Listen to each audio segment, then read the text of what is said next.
Apparently we broke a decade-long heat record in Toronto today. This is actually, it's insanely hot. Insanely hot. It's windy right now, but the wind is actually not offering any relief right now. In fact, it almost feels like the wind is making it worse. I still have to leave my house. I really should stay in the fat cave where it's safe and it's cool. And I don't have to deal with all this. But I'm already out here. Me and Dr. Phone are gonna do some big back stuff in today's episode for you guys. There's a new burger at Burger King that we're gonna be grabbing, and I'm just heading out to grab it. I think it's a dragon burger or something. How to Train Your Dragon or something. That series is called. Oh man. That's the walk to the bus stop. This is killing me. I'm gonna have to get some cold ones. I guess we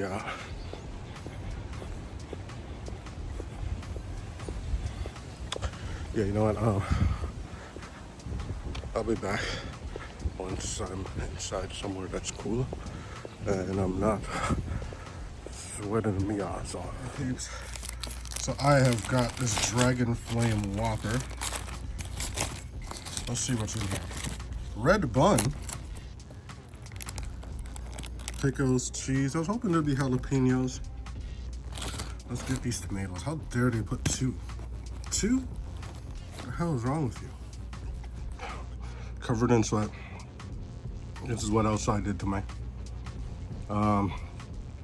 Let's see how this is.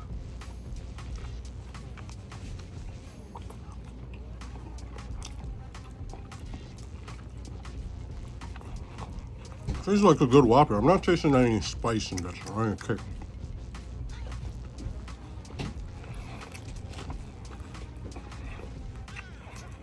No kick. I was hoping it was spicy. It's all right though. It was all right. What I'm just having here is with a dry acai Japanese beer. Is that Japanese? Yeah, it's Japanese. Let's see what Dr. Cohen thinks of it.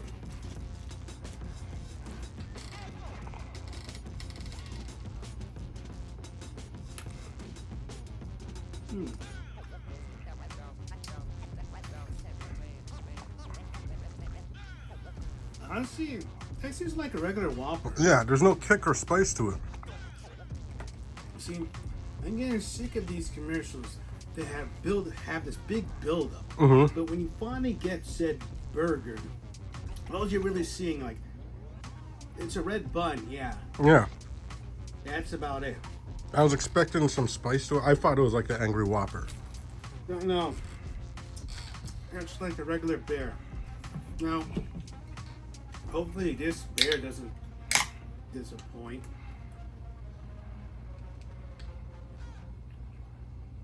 Ladies and gentlemen.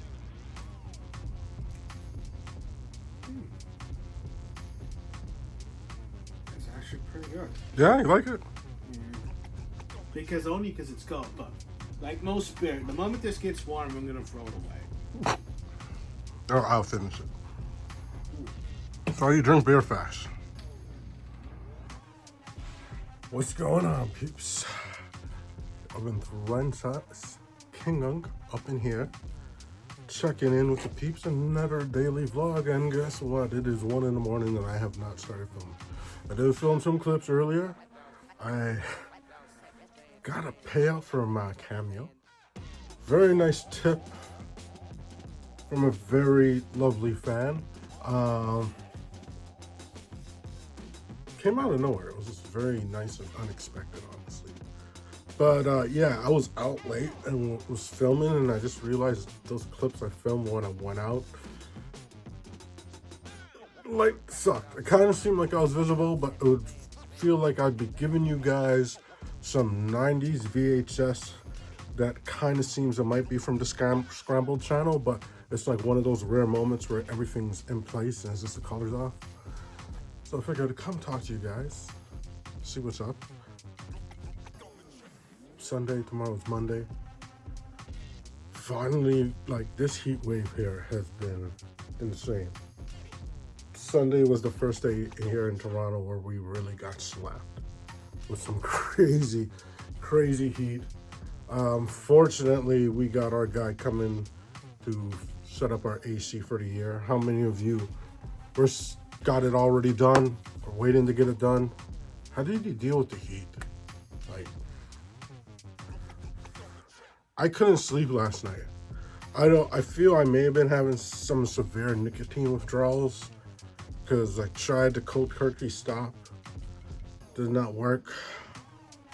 I think I'm gonna have to go the route of the patch. I've actually consciously made the decision that after my birthday celebration this year, that will be the last pack of cigarettes that I buy. And the next day I will start using the patch and just do the whole thing. Because the withdrawal, like, I've done a cold turkey before, but it was just like, you bring yourself to a stake dealing with that nicotine withdrawal, and I understand the value of the patch. I'm gonna try it for the first time. I was suffering so much. Like, you had no idea how badly I wanted a cigarette. Like at one point, I was in my room, and I was like putting away some laundry, and I was just getting mad, and I just like slammed one of my drawers, and I was just like, and then I had this thing, my head was killing me. I was just like, oh my God. It's a horrible thing. Anyone who could quit cold turkey, I commend you. I'm a pack every other day guy. I used to be a pack a day guy, so I'm not even smoking as heavy as I used to. But still, just trying to stop it just was like not that easy. I wasn't distracted. In the past, when I would try to quit, that was part of the reason why I was eating, like looking for munchies last night. I was just like trying to snap it. Had like 2 joints. It was like, okay, this will be it. No, it was like 1 joint. I smoked twice. And it's just painful experience, literally. Until I like went out and literally, to give you guys a time frame, how much time today I kind of suffered. I left at around 10 p.m. finally and gave in to go buy a pack of smokes. It's like, okay, this is not gonna work. I'm getting irritable. I'm gonna be an asshole. I try to film. I'm gonna be saying some stuff and I'm gonna be cursing a lot. It's kind of why you guys got a few curses. They just come out a bit more at those moments. Feeling better now. The heat sucked. How do I deal with the heat? I'll get back to what I was saying originally. Just figure I'd share with y'all what I'm dealing with right now. We'll start that journey after my birthday and see how much the patch helps. But right now, I am having a few cold ones. Deal with the heat, I don't know, beer's always worked for me. Ice cold beer on a hot day quickly makes me forget how hot it is. And being in the fat cave, the basement of the house, obviously, this is a much cooler place. I wonder if you guys will be visibly able to see it in my face when I go up, like how hot it is. I don't know if it's that bad, but it's just one thing I distinctly noticed earlier when I came upstairs. Oh, damn, right here. This is where you feel it. This point right here, holy crap, peeps. I gotta close this basement door. I think we're letting the cool air out. And Dr. Clone was in the basement all day. I tried to sleep all day. I kept falling asleep for maybe 20-minute periods, 10, 20-minute periods and waking up. I think in total, maybe I got like 2 hours sleep, maybe 2, 3. I'm feeling it definitely in my eyes. Holy moly, man. Like my dad shows up here. I don't know how dad was like dealing with that. Luckily, we got the AC guy coming. We're kind of lucky because usually when it's a heat wave, something happens and we don't get the appointment booked until like a week after, sometimes 2 weeks, and we got to deal with it. Part of the reason why I bought that pool. Oh, just opening the fridge right now. This feels so nice. Damn it, it's my night to do dishes. And there's a lot. Oh man. me just stand here.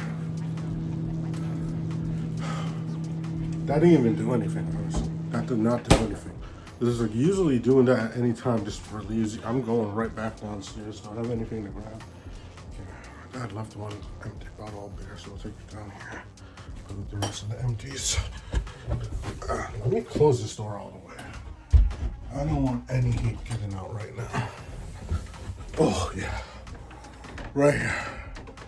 There's a step back. That's where you're like, oh, yeah. That feels good. Yeah, as I was saying, I slept. Was in my room. I was just sleeping, trying to sleep all day. Dr. Cloden was down here most of the day. For one moment, he was saying the cold room is his favorite room, but right now it does not feel cold. It actually feels like outside. This is the only room that's like outside. I noticed when I went out, it's like it's hotter in my house than it is outside right now. It hit from last night. Like, I legit wear full pajamas when I sleep. This is like the first time in months. Yes, last night I had to go back commando. That might be why. That with the nicotine withdrawals is a very bad time. My thinking in my head is like, I'll sweat it all out. I'll be all good. Just by the point where that should have happened, I was just like, yeah, fuck. I actually almost sold this at one point. If it was not for that very, very awesome older lady on Cameo, that would be gone. Thank you so much, maybe. I don't know if it's a real name. That's just like the name I had to say in the Cameo. But thank you so much. That tip really helped. But guys, I'm gonna take a break. I do need a few more minutes, but I'm gonna take a break, come back, maybe I'll fill in some clips, and then I'll do the Keep It Blitz. Hey guys, it's your boy Tyrone. I'm not happy today. Do I know why I'm not happy today? I went to Best Buy. Best Buy! You know Best Buy. The huge ass building that sells both movies and games and some other crap. Well, I go there with my flying sexy self. I see the new Tomb Raider game and this RPG game, I can't even fucking remember the name, for such an amazing price. I go to the register. What does the lady tell me? I'm sorry, sir. We don't have any more in stock. Then why the fuck was it on the shelf? Exactly! Why the fuck was it on the shelf then? You know how Best Buy works. If you see the box of the game, you have to have it. And it's not like there's only one box of the game on the shelf. There's 20 fucking boxes for both games. So. Black Friday was 4 days ago. No fucking excuses. Exactly. So, because of this transaction, I'm blacklisting Best Buy. Best Buy could suck my cock. Fuck off, Best Buy. For my lovely fans out there, if you want a game, there's only one store to go to. EB Games. Damn right. Because they will never screw you over. And their insurance is awesome. You could chuck the game at the wall yourself and they'll still give you a new copy. That's it for this rant. This was a very short rant. Please be sure to subscribe, like, favorite. And if you want to talk to me on Facebook and Instagram, that will be down on the description below. Stu Corp on Instagram and Stuart Samaru. Alright guys, so slide in. Let me guys end this episode for you guys because I didn't put an outro. Obviously, there was clips from yesterday. There's clips from today. Well, actually, today's now yesterday. We're kind of a day ahead, technically. I did not have to film a lot today to do this vlog. One thing I will update you guys. At the end, I said I almost sold that belt. And for the first time in all the years of me being in the belt collecting hobby, I finally made a profit on a belt. Every time I bought a belt, I ended up selling it for what I paid for it, or in a few cases, I sold it for less. This time, I actually made $75 on it. I was like, yeah. I paid $100 for this belt, dropped it for $175. It was the Big Eagle belt. So as you guys know, Let me drop back. I'm a huge fan of the Wing Eagle. This is my holy grail of belts.